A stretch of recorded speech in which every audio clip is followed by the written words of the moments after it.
afternoon. Motor City Canvassers welcomes you to Storytellers, our ancestors' journey to voters' rights. Now, before we begin, first introduce myself. My name is Pryor, and I'm going to be your MC today. We always begin with a prayer. So for a brief moment, will you bow your heads and I'll say, thank you, Lord, for this day, for today, yesterday, and our future presentation, and let us all enjoy and remember that we must get out to vote. Amen.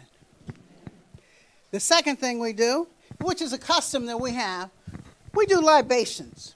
And libations are simply giving honor to our ancestors. That's how we got here. So we need to give honor to them as well. So, I'm going to start the libations. And after I finish each statement, you ought to say Ashe. And let's practice that. Ashe? Ashe. Thank you. We pour to the 7 directions: west, north, east, and south, and up and down. And we pour for the center from which dwells in each of us. We pour. We pour for the 4 elements. We pour for the fire, earth, air, and water, and life that all combine and make us. We pour. At this time, I want you to remember your ancestors. And as I pour, or after I make the statement and as I pour, say their names aloud. We pour for our personal ancestors, those who gave birth to us, nurtured us, and tonight, as I pour, please say their names. Vera Lynn, Karen Johnson. Thank you. Now, of course, everyone's phone is off. We want you to be able to hear all the fabulous stories that we're going to tell this afternoon.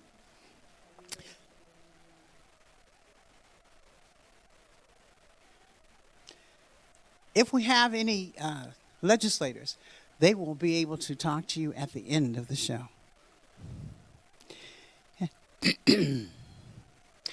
We also ask for permission to begin. And we usually get permission from the elders, and I'm not asking you to tell your age. I'm just asking you to give us permission. And you simply say, I give you permission. Will someone give us permission? Thank you. Thank you. Now, our first storyteller is a phenomenal storyteller. He is portraying Senator Charles Caldwell, our first elected African-American senator from Mississippi. Let's meet Senator Charles Caldwell. His name is Larry, but we are calling him Senator. Larry?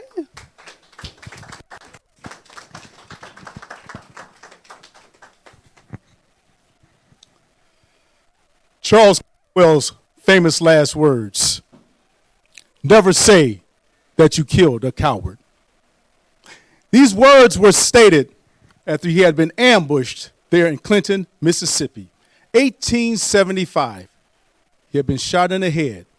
He had asked to be taken upstairs from the cellar of where he was shot so that he would not die in the basement like a dog. When he made it to the street, he asked to be taken home to his wife just a few blocks away, but he was told no, that he was going to die right there. Charles Caldwell stood up, straightened his clothes, looked at the men who were going to kill him and said, before you kill me, know that you're killing a gentleman and a brave man, and never say that you killed a coward. He was then met with 40 shots. 40 shots ended the life of Charles Caldwell. Now, I don't know how many of you have heard of Charles Caldwell. He was the first state senator in the state of Mississippi who actually got the position in 1870 after the Civil War. Now, who was he?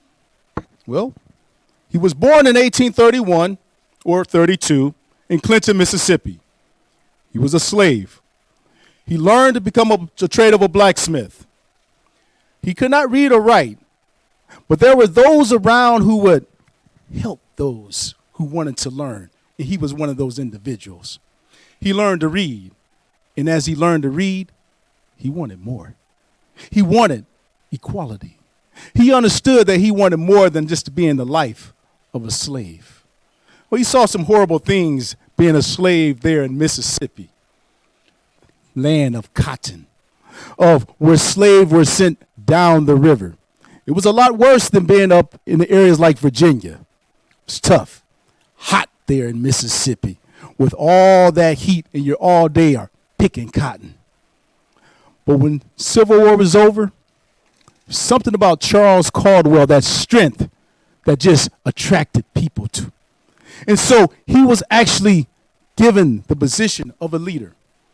Now, after the Civil War, there were these things called the Black Code. And they were made to give us a little bit of freedom, but not really. Kind of keep us in our place, if you understand. Meaning, we can own property. We can get married. But couldn't vote. And if you didn't have a job or a home by January 1st of 1866, then you can be hired out with your former slave owner having first dibs of hiring you out. Well, because of that, military law was established in Mississippi. So there was a military governor. And there were going to be a new set of constitution for the state of Mississippi. There were 16 delegates who were sent to the 1868 Mississippi Constitutional Convention. Of those, 16 were African Americans. One of them was Charles Caldwell. And things that they promoted was this: free public schools, voting rights for men, that you did not have to be a property owner to be able to vote. Property rights, not only for men, but also for women. After that, we were actually given the ability to vote there in Mississippi. And when they held their first election there in 1870, Charles Caldwell got the position of senator, first state senator. Now, Charles Caldwell, there's another famous story about him. He is the first African American, the first black man, as we were called then, well, they had other names for us, who was tried for murder and actually was acquitted by an all-white jury. You see, a prominent judge's son there, kind of deranged, pulled a gun on Charles Caldwell and tried to shoot him. Caldwell fired back. And they found him innocent of murder. The strength of the man. But back then, because during the Reconstruction period, the Klan would go around. And they would try to intimidate black voters. You see, they didn't like what happened in 1870. So they wanted to make sure that didn't happen again.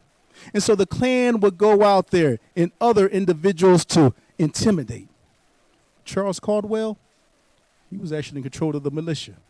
He would make sure that we were protected until 1875, when President Grant made it known that the federal government wasn't going to get involved in Mississippi politics. And so basically, the military wouldn't help out. And what did that happen? Or what happened? Well then, people were allowed to go in and intimidate. And consequently, the votes of 1875, those black politicians who were in there trying to make a difference, they were voted out. And what became known as the Jim Crow laws, they were instituted and engaged. But Caldwell fought to the end. You see, even though he knew that people were out to kill him, he went out there and he voted. He showed the courage that, yes, you may try to kill me, but you can't kill my spirit, and you can't kill my dream. So I see some gray hairs in here. I see some of you are young. But when you look at and talk to those who are younger, remind them that a lot of blood was shed. A lot of blood was shed so that we can have this opportunity to vote. Do not waste this opportunity.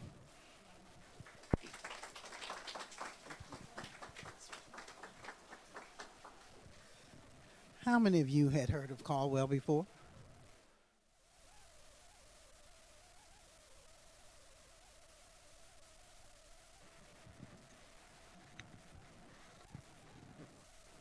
How many of you have made that promise? Lord, if you help me out of this, I'm going to do this and that. You know, I don't have to name or list them out. But when Ida B. Wells, when it happened with Ida B. Wells, she was just 16 years old. She lived in Holly Springs, Mississippi. Holly Springs, Mississippi, during the war, was invaded 7 times. Once it was invaded by the North, then the South came, and the North soldiers came 7 times. But it never was torn up and burnt like the rest of the South. And the reason why is General Grant's wife, he had married a Southern lady, and she lived there in the Holly Springs. So when the Northern soldiers were there, she had parties for them. And when the Southern soldiers were there, she had tea parties for them. So the town was never ravaged. The people prospered. Ida B. Wells' father was a carpenter. His wife was a very famous cook. The father went to Rusk College. The mother went to school with Ida and learned how to read. Ida, at 16, was in college at Rusk College with her dad. But what happened, she went to visit her mother, and a terrible disease spread by mosquitoes, yellow fever, came through, and her mother, her father, and her baby brother were killed in less than 3 days. Well, Ida was out of town visiting her grandmother, and she came back and she found that the town had wanted the children. So some of the children were with black families, some of them were with white families, because they knew that they were well trained and skilled. But she said, no, my parents would not want us to be separated. So she took the teacher's exam and she got a job. And that went on for about 2 years. The neighbors and her grandmother helped her until the grandmother died. And someone said, well, maybe you should go to Memphis. They pay better there. But in the meantime, her reputation suffered. And she didn't know what to do about it. Her father had saved money for her and gave it to a local doctor. The local doctor met her in the park and gave her the money. Well, people there in the park saw him passing money to her, and she became a fallen woman. Things were hard for her, and especially after her grandmother died. So she went to Memphis, and she wouldn't date because of the experiences that she had had. She felt like, I only have myself, God, and me and God. So what she did, she took about 3 of her sisters with her. One sister passed that had been handicapped, and her brothers she placed with other family members. There she got a job, but she had to go out of town every day and take a train to this job. what happened one day was that she would pay first class ticket fare, and then they came and took her, made her go to the black section on the train. And she refused. She said, but I paid for first class. They took her and threw her off. Well, she sued and she won. But they took it to a higher court, and they said, no, she was just making show of herself. And they made her pay the court costs and made her pay the money back. But in the meantime, her world seemed to expand. She acted, she sang in the church choir, she would not date, she would only go in groups with people. She decided to open up a newspaper. So she bought The Living Way, part of it, and she got a newspaper article that she would write, and people would call and ask her, I'm separated from my family. How do I get in touch with them? I don't know where they were. They were so down the river. So she told them good things. She said, well, advertise in a newspaper and see if you can find them. And this is what she did. She became very popular. She had lots of friends. And then one day, there was a store called the People's Choice. And black people shopped there. And the whites that had a store across the street from them became very jealous of the money they were making. So one night, they, with one of the deputies, raided the grocery store. But they didn't know that there were people in there, and the people fought back, and they shot, and I think the deputy was killed. Well, the people in the town said, there's not going to be any lynching here, so they went to the jail, and they watched for 3 days. Well, after 3 days, the black men went home, and that's when the Klan came and lynched the men that owned the grocery store. So what happened is that people decided to not shop at any of the white stores. They decided not to take the public transportation. Everybody started going broke. The sheriff came to her and said, can you talk to them? And she said, sure, I'll talk to them. Well, there was a big movement for black people to sell their property and just leave.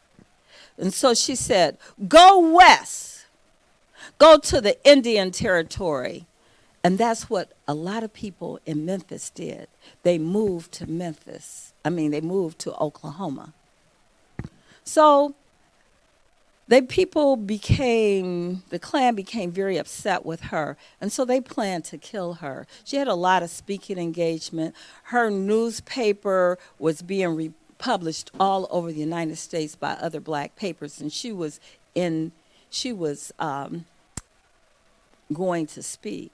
So she was out of town, and her friends contacted her and said, do not come back to Memphis because they're waiting for you. So she left and she went to Chicago. There in Chicago, things just opened up for her. She decided she would go to Europe and tell about the lynchings. And she did research in the white newspapers. And she went to England, but she found that they didn't believe her. Even pay her. She barely had enough money to come home. She came back home, she got married, and then another newspaper wanted her to be a person for them.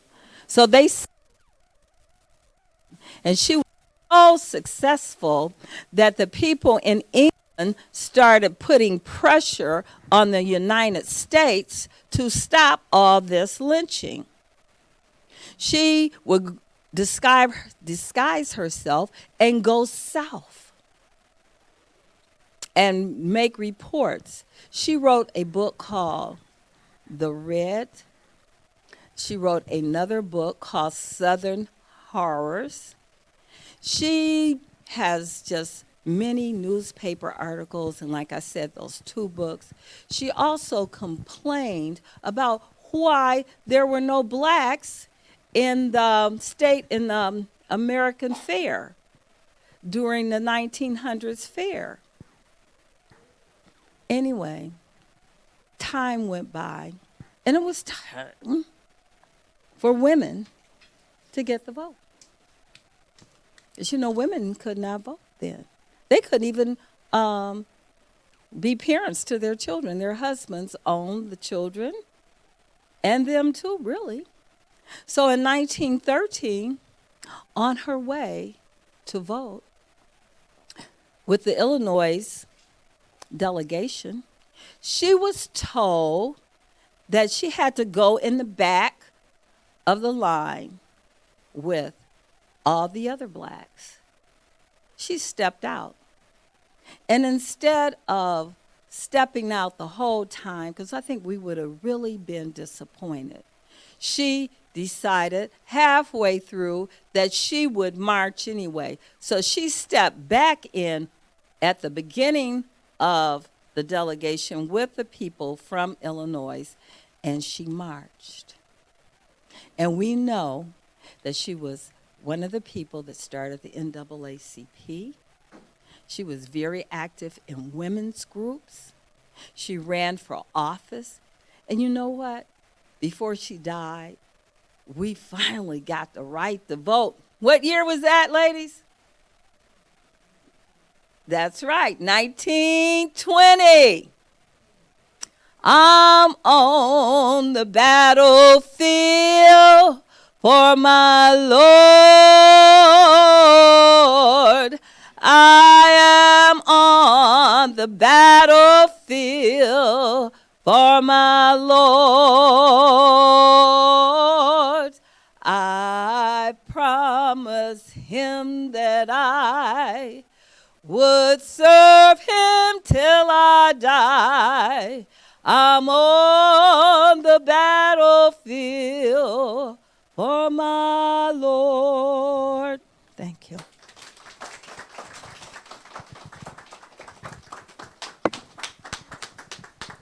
So we've been protesting a long time, and we continue to protest even now. The senator was protesting. Ida B. Wells was protesting. We got the right to vote, and women got the right to vote. But we're still fighting, and we're still moving on.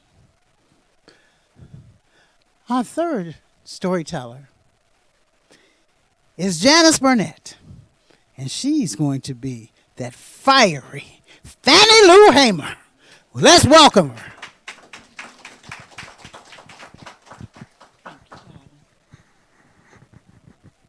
I am the spirit of Fannie Lou Hamer.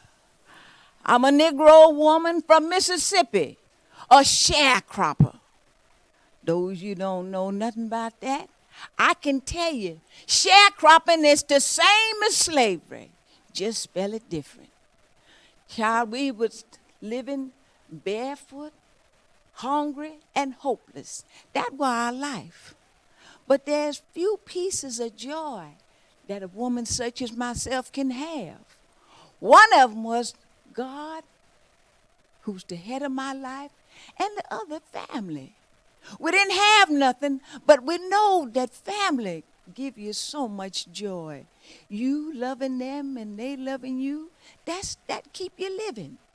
Me and Pap, we was planning on a family. That was what we really dream of, and Pap want a boy. One night, I had a terrible pain in my stomach. Oh, it was hurting me so bad. I said, Pap, we got to get out of here. He carried me to the county hospital. That's the hospital what black poor people go to. They told me, they said, you got a growth on your womb, and you're not going to have no children unless we take it off. Well, they took it off. And when I'm preparing to come home, the doctor come in and I said, now I can have a child. He said, you ain't going to have no children because we done fixed you. We done took your womb out. You'll never have no children. There's too many of y'all anyway. Them words crushed my soul. They crushed me, broke my heart. The few things what we had some control over, they done taken it from me. And somehow my life I was just going through the motions for months. I did my chores, I went to the fields, but I didn't feel nothing. I wasn't alive. And one Sunday, some young folks come to the church and they say, if you want to see something different, if you want improvement in your life, if you want opportunity, come to the church on Tuesday night and hear what we got to tell you. Y'all, I went to that meeting and I was 45 years old before I knowed we had a legal right to vote. I was 45 and I did not know that. He said, but these white folks done taking it from you. You're going to have to fight to get it back. Now, how many of y'all is willing to risk and come with us to Indianola to register to vote? I throwed my hand up because, child, they said words that I was feeling and I didn't know what to do with. I wanted something different. I wanted something better.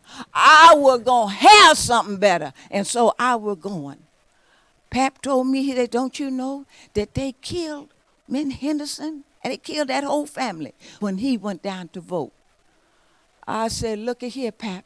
I said, if they killed me, they'll do me a favor because they've been killing us little by little every day. If they shoot me, I'm going to fall 5 feet 4 inches closer to freedom. I'm going to vote. We went to Indianola, and Charlie wasn't happy. They didn't show no welcoming faces because they were not happy to see us. They asked us all manner of questions, and I know it weren't for no good. Who's your boss? Where you work? What's your husband's name? What's your mama's name? You know that weren't for no good end when we answered them questions. And they would print it in the newspaper for 2 weeks where everyone would know what black folks had gone to register to vote. Well, it beat me home. When I got home, Pap come to me and said, the boss man Henderson, he want to see you. He ain't happy with you. I went down to see him, and he said to me, I hear you went down there to register to vote, Fanny. If you want this job and you want to stay and live on this land at that check you have, you go back and pull them papers. I told him, I did not go for you. I went for my family and my peoples, and I'm not going to pull them back. He said, if that's where it's going to be, then get off this land. You through on this job, don't never. I did not know what to say because we couldn't even go back to get any of our little belongings, what we had. I didn't know it then, and he didn't know it. But he had set me free. I was free. I was free then because I spent all my time working with them boys from SNCC. I become their community organizer. I wasn't making no big money. I made $10 a week, and that's what me and Pap lived off of. But I was glad to do it because I wasn't going back. No, sir, I wasn't going back. We were going to have something for my little ones and for all them people what's been barefoot and hungry and hopeless. I meant to bring them some hope. Yes, that's what I want, to bring some hope. I weren't never going back, and I spent the rest of my days. I didn't know it then, but I only had 14 more years to live. But I spent every waking moment waking. I was shot at, spit on, beat, But I tell you, I do it again and again, because I were going to be a first-class citizen and have my right to vote. Ain't that right for you? Ain't that right? Don't we deserve it? Tell me yes if you think we deserve it.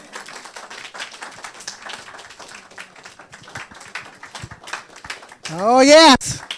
We have that right to vote. We have to exercise it. And I know that many of you are out there canvassing and trying to register people. Tell them, hey, we've earned that right. We are Americans. And we cannot allow you to take it away. And as adults, and I keep stressing this, it is your responsibility to pass on this information to our children. Our children don't hear enough from their elders to know our history. So I'm pleading with you, make sure you share that story and the stories that you've heard. Now we have one more speaker, and you'll notice that we're moving forward. And this storyteller, her name is Mildred Matlock, and she's going to tell you a story about her parents and their journey to voting. Mildred? And here's Mildred. Give her a warm applause.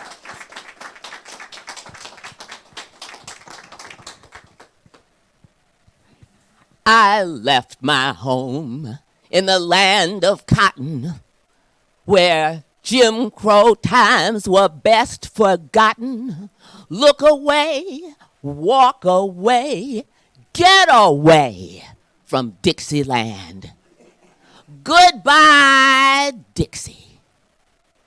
My parents, Ralph and Myrtle Pender, left Dixie in 1946 with one-way tickets because they weren't going back. Now, they left Jim Crow, but they also left their roots. Myrtle was born in an all-black farming community on a 50-acre farm that her daddy and her formerly enslaved granddaddy bought in rural Alabama. She was the baby of 15, and she dreamed of being a nurse, just like two of her sisters.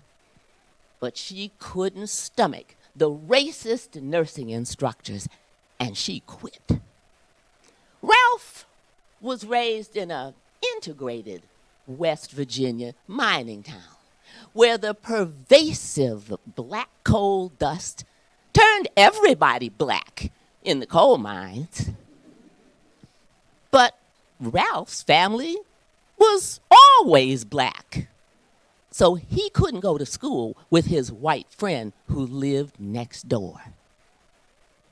Now, Ralph also dreamed of using his history degree to teach and get away from anywhere that wasn't Dixie. Fate and World War II brought the two of them together. And even though they were from very different places, they had one thing in common, and that was that they were both one generation away from slavery. Their grandmamas told them what it was like to be enslaved. Ma Alice, Myrtle's grandma, told her that her white slave owner father threatened her if she even tried to learn to read. Ralph's granny told him about the celebration they had on watch night when President Lincoln made their freedom official. They learned a lot from the stories that they heard. It shaped their political views. It also made them know that Jim Crow was just second-generation slavery. They were going to leave Dixie, and they weren't going back. Now, Myrtle had siblings who were living in Harlem. They were Jim Crow immigrants. But they decided to go to Detroit instead because Ralph's cousin told him, you gotta see this place. They got good jobs, even for colored people. And the houses got yards in the back and in the front. Detroit is the place to be. So, when Myrtle and Ralph came to Detroit, Myrtle wrote her mama and she said, "They call me ma'am. And when you go to the store, they take the next person in line, regardless of color. And there's no colored section on the streetcar." But Ralph's praise was more subdued. Yeah, I got a job as a conductor on the subway, on the trolley. But I couldn't get a job teaching, even with my degree, because they told me the colored slots were already taken. But the thing that made the greatest impact was when it came time to register to vote. Ralph said, we didn't have to take a test. They didn't ask about our granddaddy and how many times they voted. And we weren't in danger. And so in 1948, in that presidential election, Myrtle voted for the first time ever for the Democrat, Harry Truman. Ralph voted for the Republican, Tom Dewey. As it turns out, I was born in a two-party family. Ralph was a dyed-in-the-wool Republican because his granny, who never was able to vote, identified as a Republican because it was the party of Lincoln. Now, of course, my father was very loyal to that party, even after most African Americans had left it, because he wanted to be loyal to his granny. But maybe that's why my father was always in a loud, fist-fighting argument with his neighbors.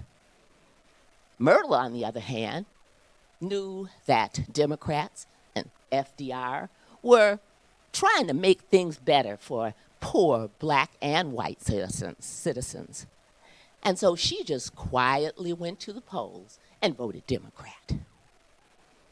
But then came 2008. My 90-year-old black Republican daddy had never voted for a Democrat. So I confronted him. Daddy, who are you going to vote for this time? Well, I never thought I'd live long enough to see the Democrats nominate a black man for president. So I'm voting for Obama. I probably won't live long enough to vote for a black Republican. My parents were so excited that their votes actually helped a black man get into the White House built by slaves. And if my daddy was alive today, he would say, "Do it again for Harris. Vote, because Project 2025 is just Jim Crow 2025. Vote, because we're not going back."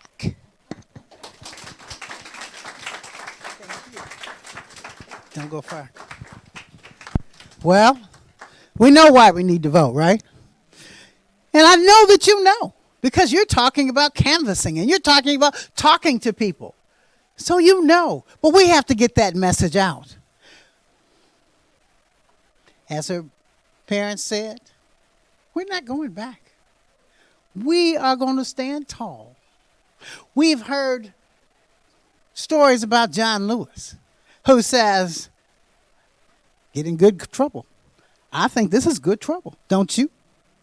Okay. We've also heard from Fannie Lou, I didn't vote for you. I'm voting for me. We got to move forward. Make America great. We're going to make it greater. Because anytime this country gets in trouble, they always depend on us. So let's make it greater. Vote.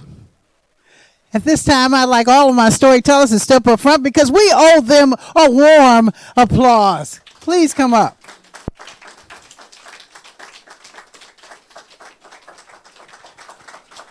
Of course, you just met Mildred. There's Janice. There's Vicki Slaughter. There's Larry Castleberry. And I'm your MC, Cheryl Pryor. Thank you. By the way, are there any... Oh, okay. Well, you know what? He needs to hear the stories. And audience, I thank you. I appreciate you. I value you. And we are the Detroit, no, let me correct this. We are the storytellers bringing you the information about voting. So please do. And also, Ethel is responsible for, and she's not going to stand up, but that's all right. Oh, there she goes. Okay. Ethel is responsible for bringing us together. And truly, we wanted to do it, so it was not a question of getting us here. We got here, and we were going to deliver the message. Also, are any of the Michigan canvassers in the audience? Well, it's okay. We can thank them as we go. Thank you so much again for your patience, and we appreciate you. Thank you.